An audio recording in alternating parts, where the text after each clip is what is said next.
greatest misunderstanding of prayer is that it begins with asking. Most people believe miracles are released by pleading harder, fasting longer, or convincing heaven to act. But if you study the life of Jesus closely, you will discover something unsettling. He did not pray the way we are commonly taught.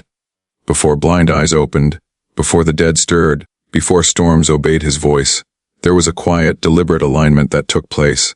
Not a cry of desperation, but a settled awareness of divine order. Jesus never stood before impossibility unsure of the outcome. He never begged power to arrive. He never tried to move God's heart. Instead, he moved himself into agreement with what was already established in heaven. That is the one thing rarely taught today. Prayer for Jesus was not a struggle, it was a recognition. He knew who he was, he knew where authority rested, and he knew what the Father was already doing. Miracles were never accidental because nothing in the life of Jesus was random, rushed, or improvised. Every miracle recorded in the Gospels flowed from a divine order that already existed before the problem ever appeared. When we read the accounts closely, we begin to see that miracles did not interrupt Jesus' ministry, they confirmed it. They were not reactions to emergencies but manifestations of alignment. Jesus did not stumble into power moments. He walked in them deliberately, consciously, and consistently, because he understood something most people overlook: heaven operates by order, not urgency. From the outside, it may appear that Jesus simply encountered situations and responded with power, but inwardly, something far deeper was at work.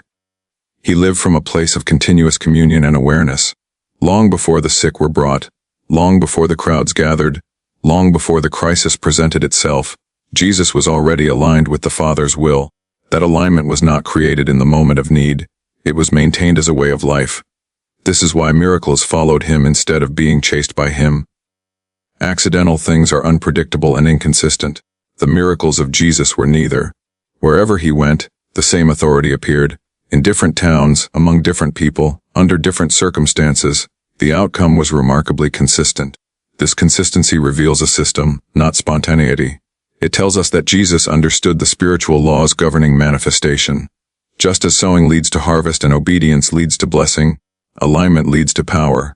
He was not hoping God would act. He knew what order had already been set in motion. Many believers struggle because they approach miracles as rare events that require special conditions. They believe the right atmosphere, the right emotion, or the right words must be produced for God to move. Jesus demonstrated the opposite. The miracle was never the goal, it was the byproduct. His focus was never on the impossibility in front of him, but on the order behind it. He understood that when divine order is honored, divine power flows without resistance. Consider how often Jesus withdrew to pray before anything visible happened. Those moments were not about convincing God or seeking permission. They were moments of alignment, recalibration, and awareness. He positioned himself within the Father's will so completely that when he returned, heaven and earth were already in agreement. When agreement exists, resistance collapses. That is why sickness left, demons fled, and nature obeyed. Not because Jesus tried harder, but because order was already established. Accidents produce surprise, order produces expectation. Jesus expected results because he knew the system he was operating within. He knew the Father's nature. He knew his own authority. He knew the outcome before he spoke. This is why his words carried such weight. They were not emotional reactions, they were authorized declarations. Authority is never guessed at, it is known. And knowledge comes from order. Modern teaching often portrays miracles as interruptions to natural life, but Jesus revealed them as restorations of original design. Healing was not an exception, it was a correction. Provision was not a miracle of chance, it was a revelation of kingdom supply. Even resurrection was not treated as chaos reversed, but as life asserting its rightful dominance. Jesus did not marvel at miracles because to him, they were normal outcomes of divine order intersecting human limitation. When order is misunderstood, prayer becomes frantic. People rush to God only when trouble appears. They plead, bargain, and strive, hoping to trigger something sudden. But suddenness belongs to accidents, not to order. What appears sudden to the observer is usually the final stage of a long, established process. Jesus showed that when alignment is maintained daily, manifestation appears suddenly but never accidentally. This understanding changes how we see faith. Faith is no longer trying to make something happen. It is recognizing what is already set. Jesus never tried to believe harder at the tomb of Lazarus. He did not generate faith under pressure. He simply stepped into a situation where order had already been acknowledged. His prayer revealed this when he said that he spoke for the sake of those listening, not because he lacked confidence. That statement alone dismantles the idea of accidental miracles. The reason many do not experience consistent results is not because God withholds power, but because order is neglected. Authority cannot be exercised where alignment is missing. Jesus did not wait until the crisis to align himself. He lived aligned. That is why when the crisis appeared, power was already present. The miracle was simply the visible expression of an invisible order already in place. When we understand that miracles were never accidental, we stop chasing manifestations and start cultivating alignment. We stop measuring prayer by length or volume and begin measuring it by agreement. We realize that power flows most freely where order is honored. Jesus did not reveal a method to impress heaven. He revealed a life that cooperated with it. This truth is uncomfortable for many because it removes excuses. It tells us that the issue is not God's willingness, but our positioning. It tells us that heaven is not chaotic, and therefore cannot be accessed through disorder. Jesus walked in power because he walked in order, and every miracle testified to that reality rather than contradicting it. Jesus did not pray from desperation because desperation assumes distance, and Jesus never acted as though God was far away, reluctant, or undecided. His prayer life reveals a settled consciousness of nearness, unity, and certainty. When Jesus prayed, he was not attempting to pull heaven down to earth. He was expressing heaven through himself on earth. Desperation tries to get God's attention, but alignment rests in the assurance that God is already attentive. Jesus lived from that assurance, and it shaped every word he spoke and every action he took. Desperation is born from uncertainty. It rises when a person is unsure of outcome, unsure of authority, or unsure of relationship. Jesus exhibited none of these. He never questioned whether the Father was willing, powerful, or present. His prayers did not contain anxiety about results because his identity was not in question. He knew where he came from, he knew who sent him, and he knew what had already been established in the unseen realm. That knowledge removed all urgency from his communion with God and replaced it with calm precision. When people pray out of desperation, they often believe intensity equals effectiveness. They raise their voice, repeat words, and prolong prayer, hoping effort will compensate for uncertainty.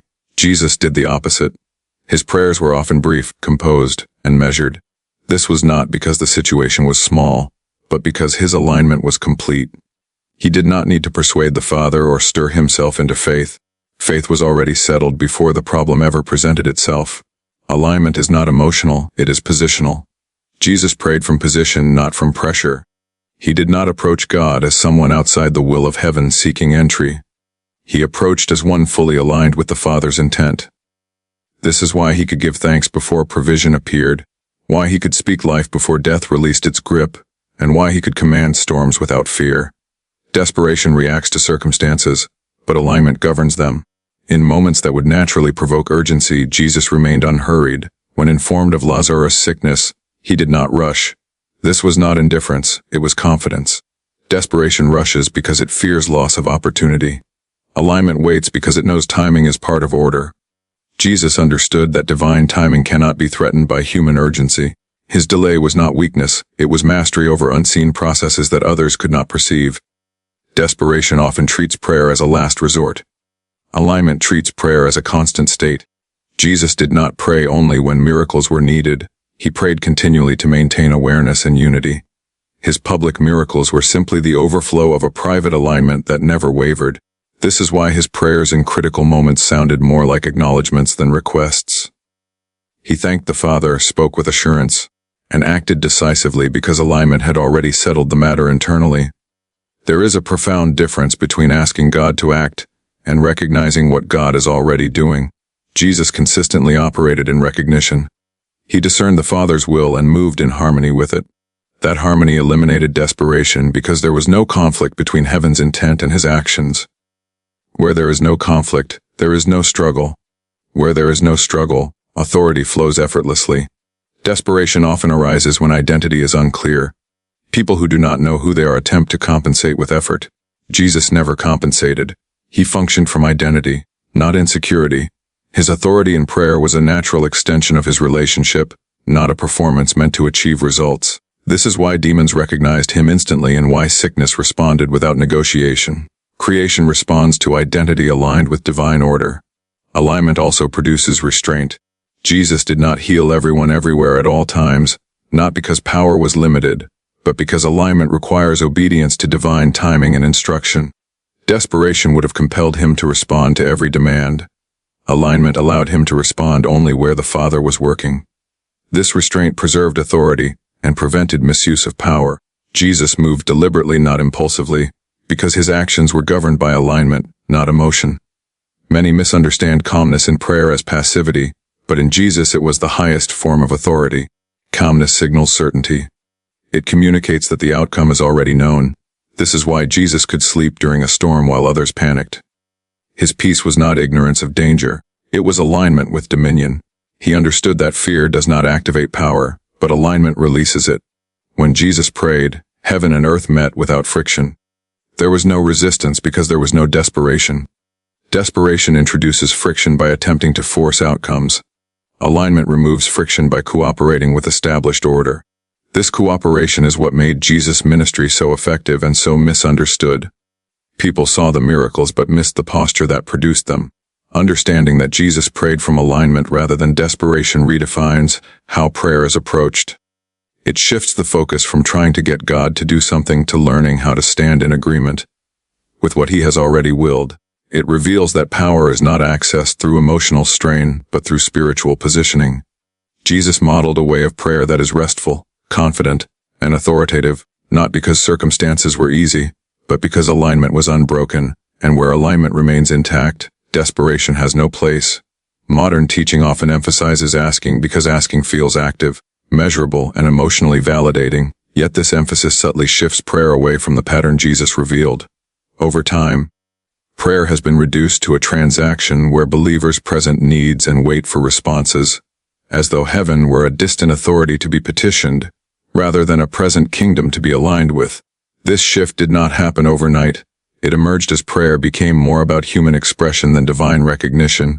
Asking became the centerpiece because it is easy to teach, easy to repeat, and easy to observe, but it is not the deepest dimension of prayer that Jesus modeled.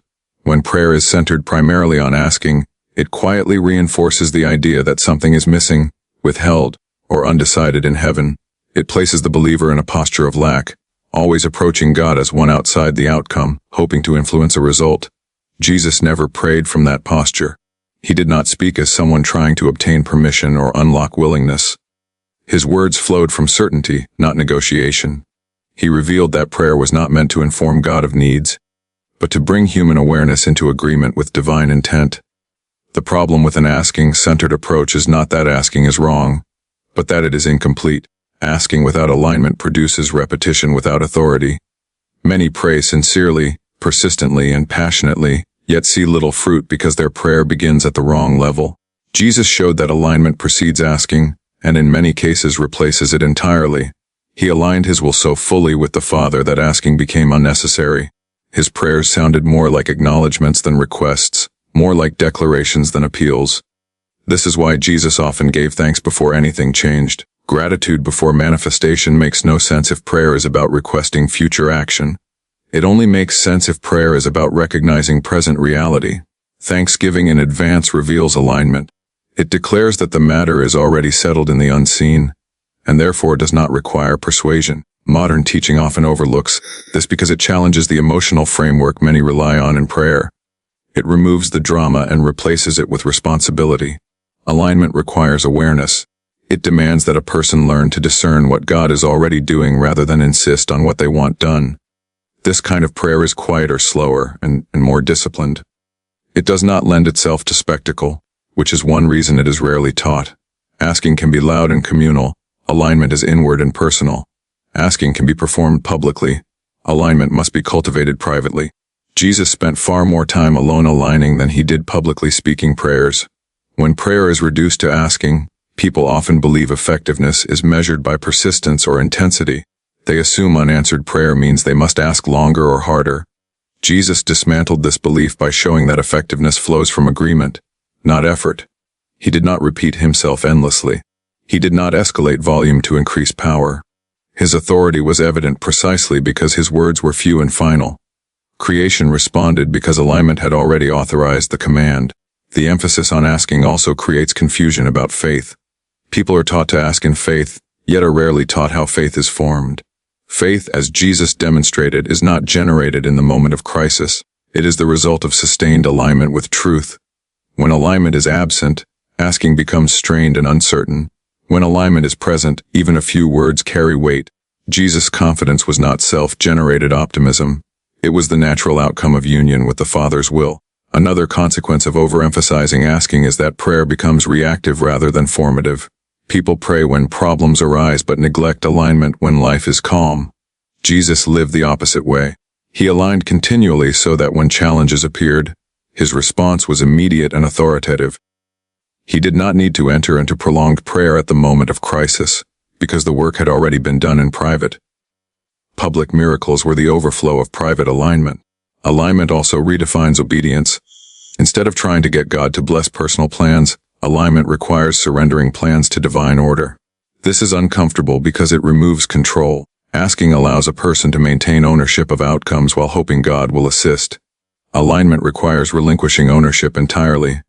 Jesus never asked the Father to bless his agenda. He submitted himself to the Father's agenda. This is why his actions carried such clarity and power. Modern prayer culture often equates sincerity with tears, urgency with faith, and repetition with devotion. Jesus revealed a different measure. He showed that sincerity is expressed through obedience, faith through rest, and devotion through alignment. His prayer life was not a struggle to be heard but a continual state of communion. He spoke from union, not separation. That union made his words effective, because they were not merely human speech, but expressions of divine order. When alignment is restored to prayer, asking finds its proper place. It becomes secondary, not central. Asking becomes an expression of agreement, rather than an attempt to initiate action. Jesus taught that when alignment is complete, words become confirmations rather than requests. Prayer shifts from trying to move God to allowing God's will to move through the believer. This dimension of prayer is rarely taught because it requires maturity, discipline, and a redefinition of success. Yet it is precisely this dimension that explains why Jesus' prayers carried authority, while so many modern prayers carry effort but little result. Authority in prayer precedes manifestation, because authority is not something that appears after results. It is the condition that allows results to appear at all. Many people assume power follows visible change, but Jesus demonstrated the opposite. Change followed authority, and authority was established long before the situation responded. He never waited for evidence before speaking with certainty. His confidence was not rooted in what he could see, but in what he already knew to be true in the unseen order of God. Emotion fluctuates with circumstances, but authority remains steady regardless of external conditions. This is why emotion cannot be the source of effective prayer. Emotion reacts to pressure, fear, hope, or urgency, whereas authority operates from identity and position. Jesus did not elevate his emotional intensity when facing impossibility. He did not cry louder at the tomb of Lazarus or strain his voice against the storm. He spoke calmly because authority does not need to prove itself. It simply expresses what has already been established. Authority in prayer is inseparable from understanding one's position in relation to God. Jesus prayed as one who knew he was sent, authorized, and aligned. He did not attempt to borrow authority in the moment. This is why his commands carried immediate weight. Creation recognizes authority, because authority is part of divine order. When Jesus spoke, he was not introducing a new idea into the universe. He was enforcing an existing one. Many people attempt to manifest change first, and then interpret that change as evidence of authority. Jesus reversed that process. He demonstrated authority before any visible shift occurred. He thanked the Father before the bread multiplied. He declared Lazarus alive before Lazarus moved. He rebuked the storm before the waves settled. These actions reveal that authority is not derived from outcomes but from alignment with truth. Manifestation merely reveals what authority has already decreed. Volume, repetition, and emotion are often mistaken for authority because they are outwardly visible. Authority, however, is inwardly settled. It is quiet confidence rooted in certainty. Jesus' prayers were effective not because they were dramatic, but because they were final. He did not leave room for uncertainty. His words were not exploratory, they were declarative. This decisiveness came from authority, not from emotional resolve. Authority also requires restraint. Jesus did not exercise power impulsively or indiscriminately.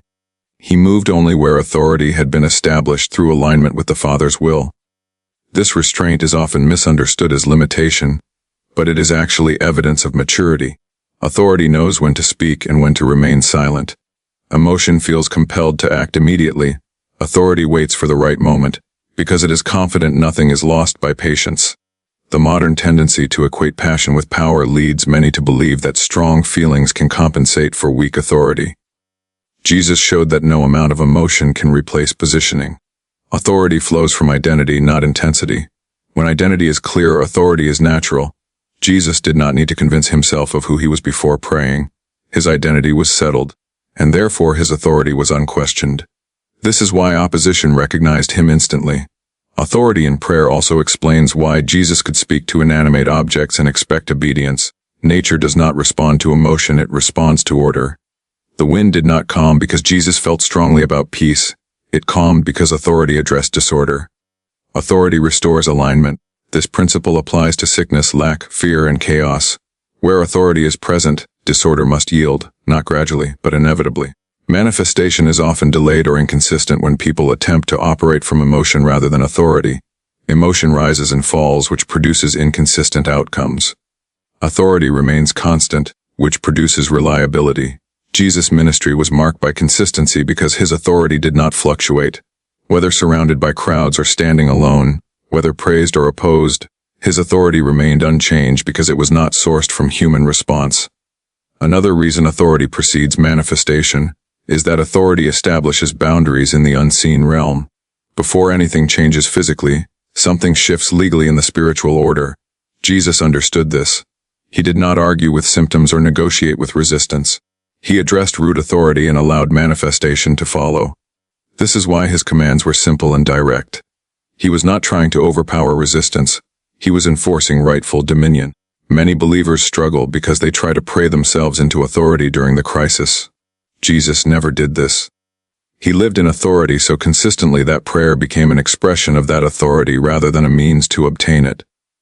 This is why his prayers were not desperate. Desperation implies uncertainty of authority. Jesus never doubted whether he had the right to speak. He knew authority was already granted. Authority in prayer also requires obedience. Jesus' authority was not self-generated. It flowed from perfect alignment with the Father. He did nothing independently, not because he lacked power, but because authority is preserved through submission. This paradox is often missed. Authority increases where submission is complete. Emotion resists submission because it wants immediate gratification. Authority embraces submission because it understands long-term order. When authority is understood as the foundation of prayer, manifestation becomes a consequence rather than a pursuit. Jesus did not chase results, results followed him. This reorders the entire concept of spiritual power. Prayer is no longer about producing visible change, but about maintaining rightful position. When position is maintained, manifestation becomes unavoidable, not because of effort, but because order demands expression, and where divine order is enforced through authority, creation has no option but to respond. What Jesus did before miracles is still available today because divine principles do not expire with generations, cultures, or historical moments. Truth does not weaken over time, and authority does not diminish because centuries pass. The same order Jesus operated in remains intact, because it was never dependent on him alone as an individual, but on the kingdom reality he revealed. When Jesus demonstrated alignment, authority, and recognition in prayer, he was not showcasing a personal advantage. He was unveiling a pattern accessible to all who would live from the same awareness. Many assume that the miracles of Jesus were possible only because of his uniqueness, and while his identity was singular, the principles he lived by were intentionally transferable. He repeatedly emphasized that what he did was not sourced from himself, but from the Father, and then extended that same access to those who would believe. This is why he spoke of greater works, not to elevate human effort, but to point to continuity. If the source remains the same, the flow does not end. Availability is not the issue, recognition is. One of the greatest misconceptions is that spiritual power was concentrated in a historical moment and then withdrawn. This belief subtly excuses present weakness by glorifying past authority. Jesus never taught nostalgia, he taught continuity. He spoke of the kingdom as present, active, and advancing, not as a closed chapter. What he practiced before miracles was not a ritual bound to time, but a posture rooted in eternal order. Eternal things cannot be outdated. What limits modern believers is not God's absence, but distraction from alignment. The availability of what Jesus practiced requires the same inward posture he maintained. He did not access power through special occasions. He lived from union. That union is still possible because the same Spirit remains active, the same truth remains valid, and the same authority is still recognized in the unseen realm. Heaven has not changed its rules. Humanity has changed its focus. The reason many feel this dimension of prayer is unreachable is because it demands responsibility rather than admiration. It is easier to celebrate what Jesus did than to imitate how he lived. His miracles inspire, but his discipline confronts. He maintained alignment daily, withdrew intentionally, obeyed precisely, and refused to act independently. These practices are still available, but they require surrender of noise, haste, and self-direction. Jesus never suggested that divine alignment was reserved for a select few. He spoke openly about abiding, remaining, and continuing. These are not mystical terms, they describe consistency. What Jesus did before miracles was not secret knowledge, it was disciplined awareness. He remained aware of the Father's will, presence, and authority. Awareness is still possible, but it must be cultivated. Availability does not guarantee experience. Experience follows engagement. Another reason this truth feels distant is because modern spirituality often prioritizes information over transformation. People learn about prayer without learning how to live aligned. Jesus did not teach prayer as a formula, he embodied it as a state of being. That state is still attainable, but it cannot be downloaded or borrowed. It must be lived. The same way alignment produced authority in him, it produces authority now wherever it is genuinely practiced. The availability of this way of prayer also exposes the difference between inheritance and effort. Jesus operated from inheritance. He knew what belonged to him by relationship, not by performance. Believers today are invited into the same inheritance, yet many still pray as outsiders hoping for access. The shift from effort to inheritance is the same shift Jesus modeled. It remains available because the relationship it is built on has not been revoked. What Jesus did before miracles also remains available, because the problems it addresses have not changed. Sickness, fear, lack, and chaos still exist because disorder still seeks expression. Authority is still required to confront it. Heaven still responds to alignment, not desperation. This means the same spiritual conditions that released power then will release power now. The environment may look different, but the order governing it has not changed. The reluctance to teach this truth widely often comes from fear of misuse. Authority without maturity can be dangerous, so it is easier to emphasize asking rather than alignment. Yet Jesus trusted that truth, when lived rightly, would produce fruit rather than chaos. He did not withhold access, he invited growth. What he practiced is still available, but it calls for depth rather than excitement, discipline rather than display. When this availability is understood, prayer shifts from frustration to confidence. People stop measuring effectiveness by how they feel and begin measuring it by how aligned they are. They stop waiting for special moments and start living from consistent awareness. This is not a new gospel. It is the same one Jesus lived. The distance people feel is not because the door is closed, but because attention has drifted. The greatest proof that what Jesus did is still available is that heaven still recognizes authority when it is expressed. Darkness still yields, order still responds, and truth still enforces itself wherever alignment exists. The kingdom has not weakened. The pattern has not failed. The invitation has not expired. What Jesus practiced before miracles remains present, accessible, and effective for those willing to live from the same alignment, recognize the same authority, and pray from the same awareness rather than from effort or tradition.